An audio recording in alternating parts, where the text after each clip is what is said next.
The question is that the address be agreed to. Before I call the honourable member for Macarthur, I remind the House that this is the honourable member's first speech, and I ask that the House extend to him the usual courtesies. I call the member for Macarthur. Yeah. Thank you, Mr Deputy Speaker, and I congratulate you on your appointment. I'd like to acknowledge that we're meeting on the land of the Ngunawal and Ngambri peoples, and I thank them and acknowledge their elders past and present. I'd also like to acknowledge the Dharawal people of my own electorate and the Tharawal Aboriginal Corporation, and thank them for their support and such positive encouragement throughout the election campaign. I'd also like to acknowledge our Aboriginal colleagues, Senator Pat Dodson, Senator Jacqui Lambie, Senator Malarndirri McCarthy, the Honourable Ken Wyatt and the Honourable Linda Burney. It's a truly historic time that we welcome so many Indigenous members of Parliament, and we can all tackle the large discrepancies in Indigenous health, incarceration rates, child removal and workforce participation, which have been a national shame for far too long. When it was suggested I stand for pre-selection for the Labor Party for Macarthur, I was very greatly honoured. Subsequently, to win the election by such a significant margin was very, very humbling. But I do feel a great weight of expectation upon my shoulders, and I will do my best to fulfil those expectations. I'd like to thank the previous member for Macarthur, Russell Matheson. Even though we were on opposite sides, he's a decent man, and I wish him well, and I thank him for his good wishes after the election. It is with great pride that I hold the seat previously held by the Honourable John Kerrin during the time of the Whitlam Labor government, a time of my political awakening, and later as a member for Werra and a minister in the Hawke and Keating governments.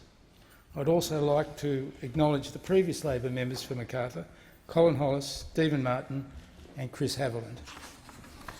They serve the area well, but it's been 20 years since Macarthur has had a Labor member. The seat of Macarthur is one of the most rapidly growing areas in Australia. It was originally a farming area, the original cow pastures. It's now named after John and Elizabeth Macarthur, the founders of the Australian merino wool industry, and I'm pleased to report their descendants still live in the area. Macarthur has rapidly become urbanised, and its population of 150,000 is increasing every day. Macarthur embraces many suburbs, including old areas of Campbelltown, Ingleburn and Minto, and the newer areas of Harrington Park, Oran Park, Gregory Hills and Currans Hill. There's a great diversity in Macarthur. There are large areas of public housing, but also significant areas with house prices well over $1 million. I like that sound.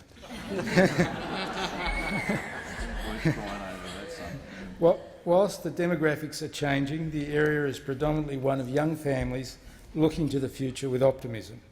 It's been my great privilege to care for the children of Macarthur for over 30 years as a paediatrician. The story of Macarthur is the story of its people and the enormous resource they are. Macarthur, as I've mentioned, has many areas of disadvantage, but also areas of great affluence. It has many people prominent in the arts, music and academia. It has prominent business people, as well as many high-profile sports people. It has a strong, well-educated workforce with a significant manufacturing base even now. I intend to make sure that in Macarthur we foster local jobs so that people can work locally. I've promised to try and improve our local infrastructure to make the quality of life better for our residents. This means making sure that all three levels of government and business work together to provide improvements in public transport, schools, roads, hospitals, industry and social policy, so that everyone can feel included. I know that with cooperation at all levels we can make a big difference to how people feel about and look to the future. We can make substantial differences to people's lives. We're all in this together, and inclusion is the only approach that works. Everyone should be supported. As best we can manage, I feel it's about taking luck out of the equation. But having said that, I am a very lucky man. I've had a very privileged life.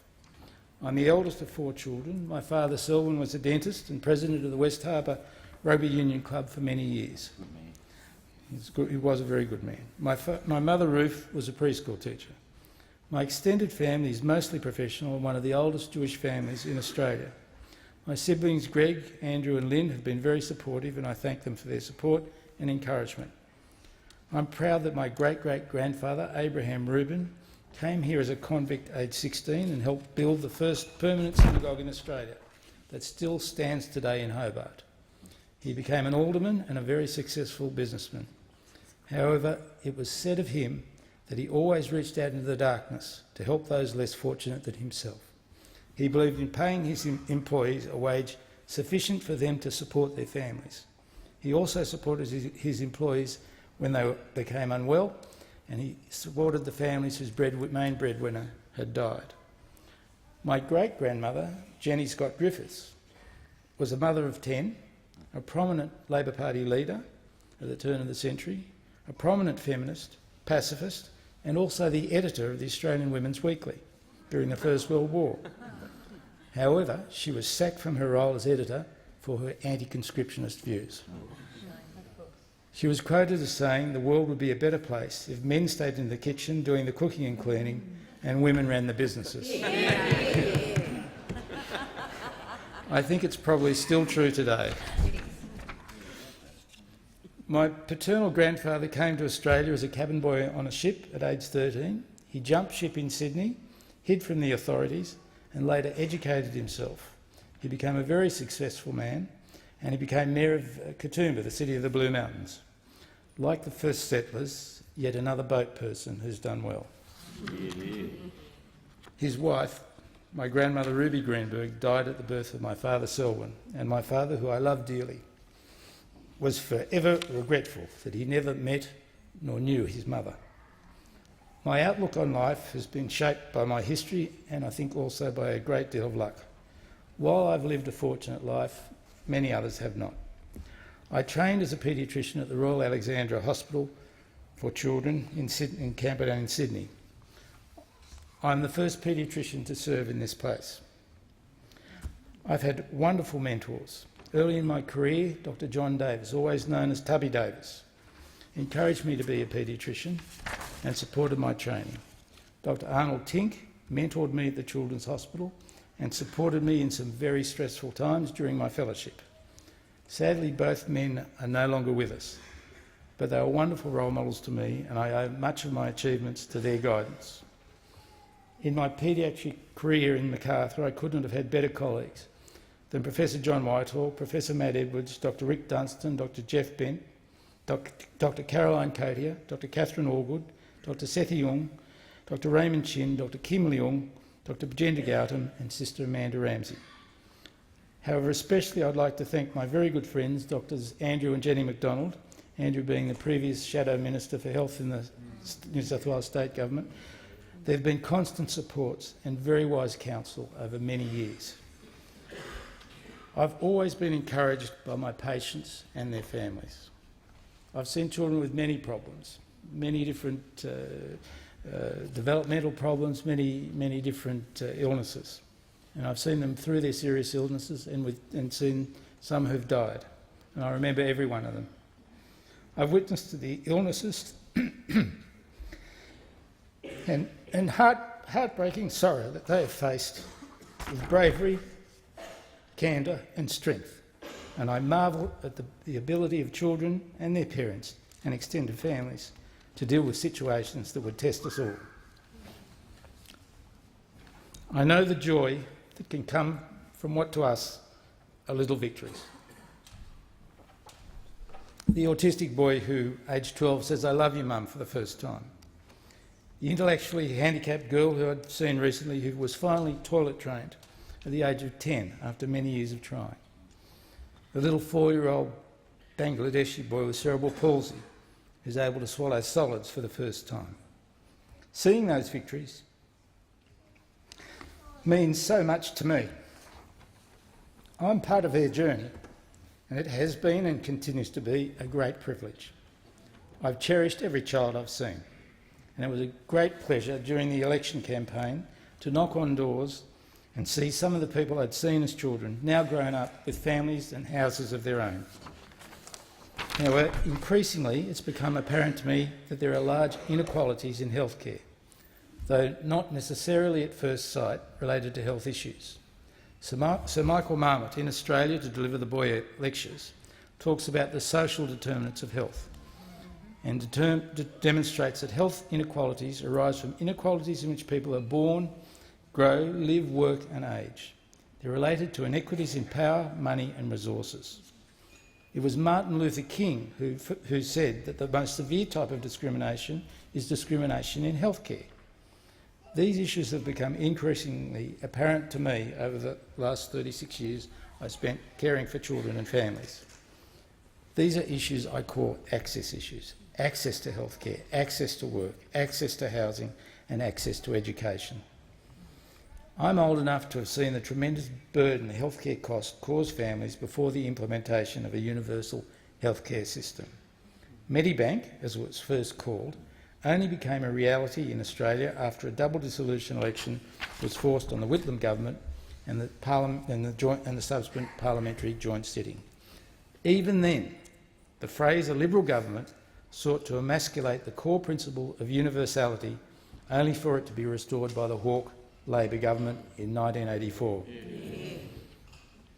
This, I strongly believe, Medicare was the Australian Labor Party's great gift to the Australian people, and it is a gift that we intend to see keeps on giving.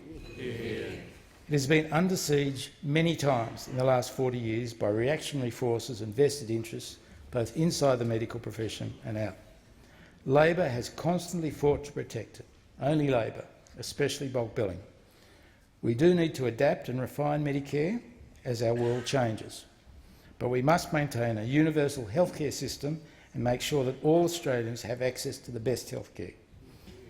There have been remarkable advances in healthcare in the last few years, and I've been lucky enough to witness them, and we will continue to advance. Such things as whole genome sequencing, looking at the genetic basis of disease, pharmacogenetics, looking at individual pharmacological treatments for illness, robotic surgery and endoscopic surgery have caused dramatic improvements in care, and we must make sure that we maintain equality of access to these evolving technologies.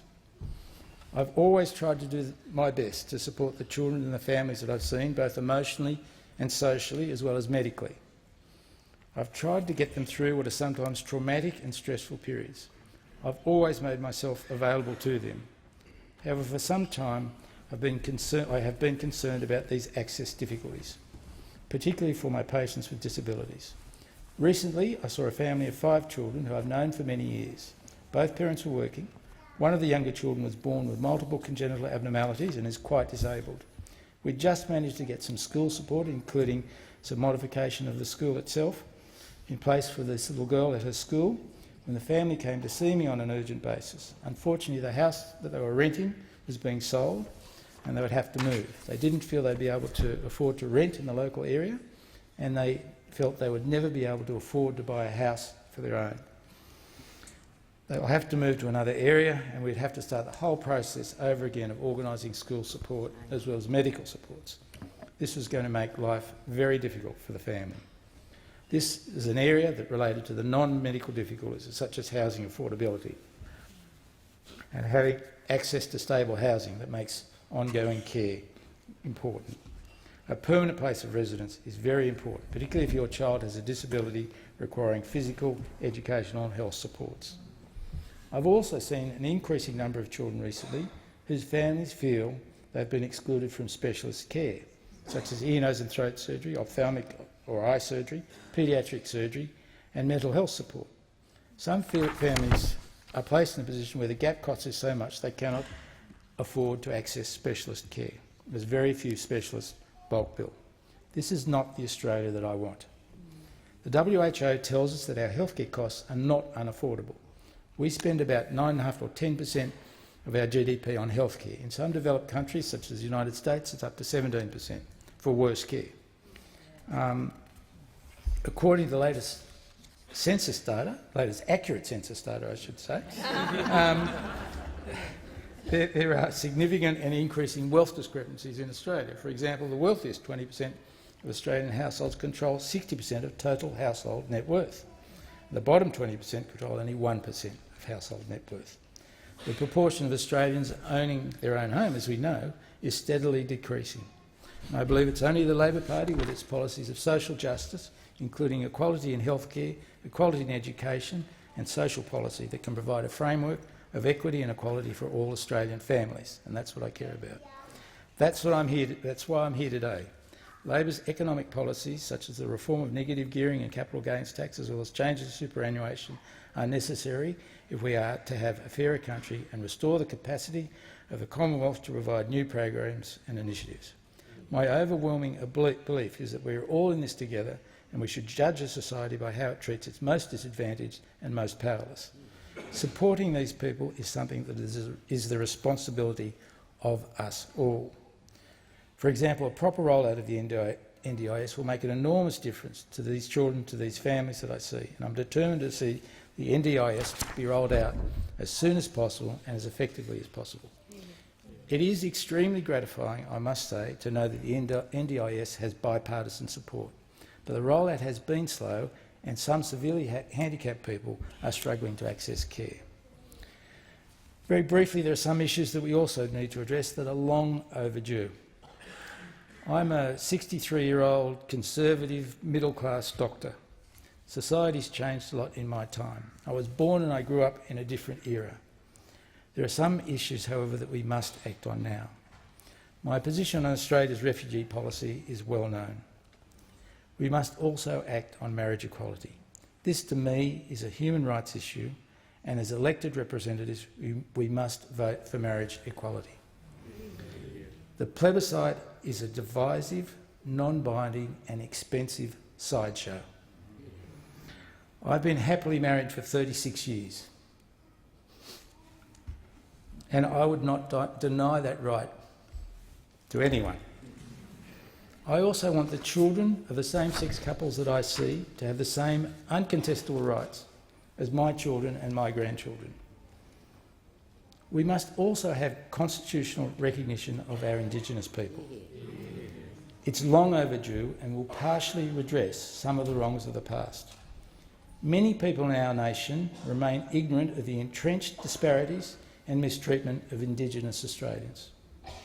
I can recall very well as a teenager thinking it both wrong and simply downright odd that Aboriginal people had only just been given full voting rights, and that as late as 1967 the Federal Parliament was still prohibited from making laws to advance their welfare and protect their interests. 50 years from now, my own grandchildren may well look back and wonder how it could possibly be that for close to 120 years the Australian Constitution, our national compact, did not fully recognise our country's first inhabitants. History is a tough judge, particularly of those who oppose change for no good reason, or worse still, out of ignorance, fear or prejudice. We must not ignore this part of our past and present any longer. We must act for the future and recognise the original owners of this country. I also believe in order to move forward we must become a republic. I've come some distance over time and I've many people to thank. My parents are no longer with us, but I love them dearly. And I think they would be proud of me, although I think my father would have probably been prouder if I'd played for the Wallabies. I thank my state colleagues, Greg Warren, the member for Campbelltown, Annalak Chanthvong, the member for Macquarie Fields, and my federal colleagues, Chris Hayes and the now retired Laurie Ferguson, who have tirelessly encouraged, supported and pushed me all the way. I thank Carly Manane, the General Secretary of New South Wales ALP, for the support and encouragement she's given me. I also thank and I acknowledge the support of the affiliated unions of Unions New South Wales, especially Gerard Hayes from the HSU and the TWU, and I'd like to thank the Campbelltown councillors who supported me, and in particular Meg Oates and Rudy Cockman, who supported me so diligently. I also thank my branch members from the Camden, Campbelltown and Ingleburn branches, and Pauline and Ray James from the Veterans community. I'm very grateful too to my campaign crew who've stuck with me: Jennifer Light, Jess Malnurzik, Jason Cranston, Raymond Pham, Amy Mulcahy, Mitch Wright, Catherine Miller, Karen Hunt, Emily Baldwin, George Pachichevich, Darcy Lown and my cousin Scott Whitmont, who's here today. and all the wonderful young Labor supporters. They all gave me great support and put up with me over a long campaign. I certainly couldn't have done it without them. Thanks also to my secretary, Cheryl Roberts, who's provided continual support in my practice for over 30 years and puts up with my eccentricities. I want to also acknowledge, and this is really important, my newly elected New South Wales colleagues, Emma Hussar, Emma McBride, Susan Pepperman, Anne Stanley, Linda Burney and Meryl Swanson. They've been a wonderful support for me as well, as the only newly elected male member from New South Wales. Token male. They certainly prove that 2 X chromosomes are better than 1. I particularly thank Bill Shorten and Tanya Plibersek and the Labor Party front bench of Chris Bowen, Ed Husick, Tony Burke, Stephen Jones, Jason Clare, Joel Fitzgibbon, Deb O'Neill, Andrew Lee, Sharon Bird and all their colleagues who have been tremendously supportive and encouraging of me. I'm also grateful to the people of Macarthur, and I'm conscious of the expectations they have of me, and I promise to do my best to fulfil them. I have, of course, left the best to last. To my children, William, Edward, Eliza, Amelia, Reuben and Rosetta, you cannot know how much I love you and how proud I am of you. I'm so grateful for your support. I know I'm not a perfect parent, but no one could love you more.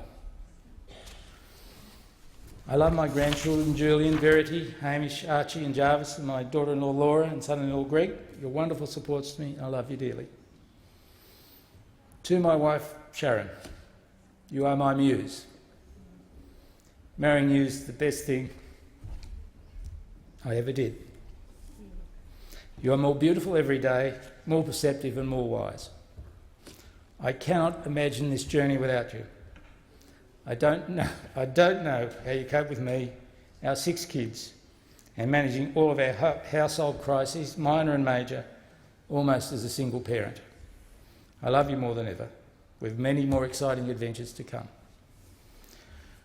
So, Mr. Speaker, I'm here today for no other reason than to try and make life better for the children and their families that I've cared for over a long period of time.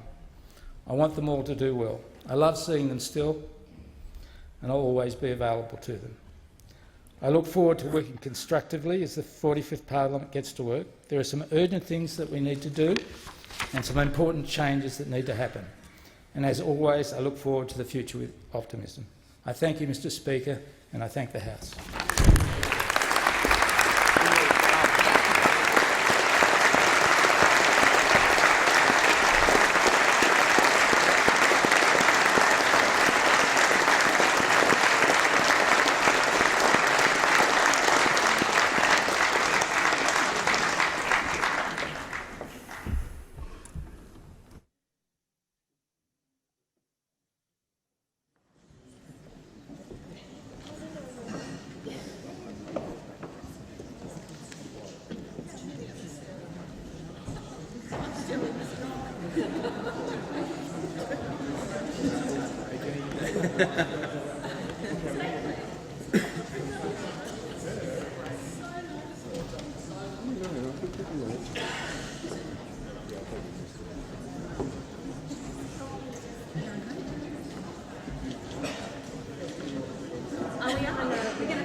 Everybody loves good neighbours and...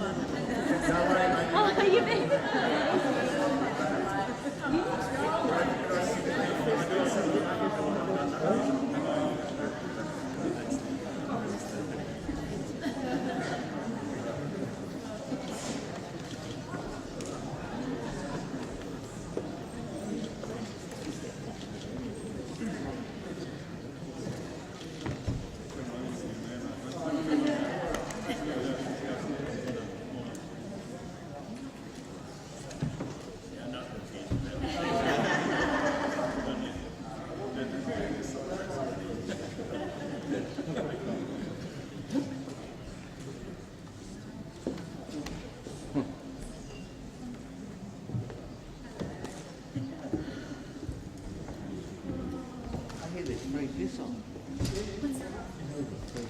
Come on up.